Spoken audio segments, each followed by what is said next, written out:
ఎడారిలో సెలయేర్లు. డిసెంబర్ 23వ తేదీ కొరకు వ్రాయబడిన ఈ భాగాన్ని మీకు చదివి వినిపిస్తున్నది సహోదరుడు పాల్ సుందరం. నీ శక్తికి మించిన ప్రయాణము నీకు సిద్ధమై ఉన్నది. మొదటి రాజుల గ్రంథము 19వ అధ్యాయము 7వ వచనము.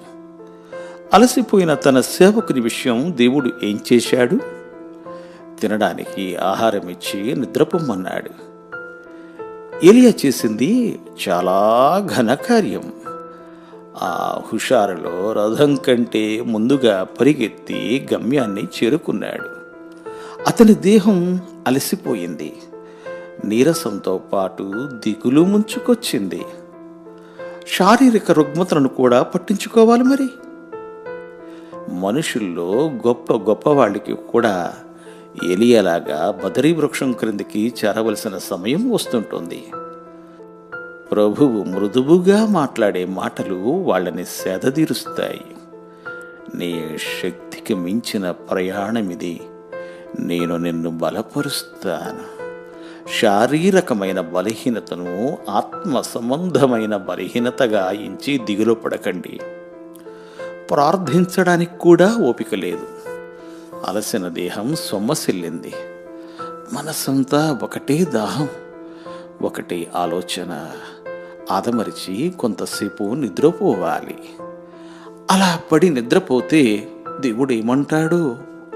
అనుమతి లేకుండా నిద్రలోకి జారితే, ప్రార్థించకుండా పవళిస్తే క్షమిస్తాడా?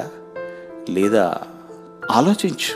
నీకు మాటలైనా రాని ప్రాయంలో నీ తల్లి నిన్ను నిద్రపుచ్చలేదా? తన ఒడిలో లాలించి జోలపాడలేదా? నువ్వు నోరు తెరిచి అడగలేని వయస్సులో అడిగేదాకా నీకు అన్నం పెట్టకుండా ఆగిందా? నిద్రలో నీ గగుర్పాటును తన కౌగిట చేర్చి ఓదార్చలేదా? నీ బాల్యప్రాయములో చెప్పడం చేతగాని వేళ ఆ తల్లి ప్రేమ నీకు గుర్తులేదా?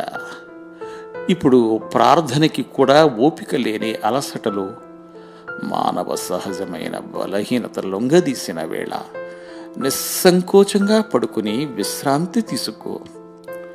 తల్లి ఒడిలో ఉన్నట్టుగా నిద్రపో. నీ పరమతండ్రికి తెలుసు నీ అలసట. పసిపాపలాగా హాయిగా నిద్రపో. తల వాల్చవచ్చా లేదా అని సందేహం వద్దు. నువ్వు అలసిపోయిన విషయం తండ్రికి తెలుసు. నోటి మాటల ప్రార్థన ఒక్కటే కాదు ఆయన చేరేది. నీ హృదయలోని ప్రేమని చూడగలడాయన. నీకు ప్రార్థించడం వచ్చునని ఆయనకి తెలుసు. ప్రార్థించే ఓపిక తెలుసు. క్రీస్తు కరుణకి సరిహద్దులు నీకే తెలుసు.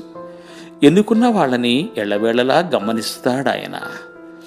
తన ప్రియుల్ని పడుకోబెట్టి నిద్రపుచ్చినప్పుడు, కాచి కాపాడే భారం ఆయన మీద పడినప్పుడు నీ ప్రాణాన్ని ఆయనకు అప్పగించు.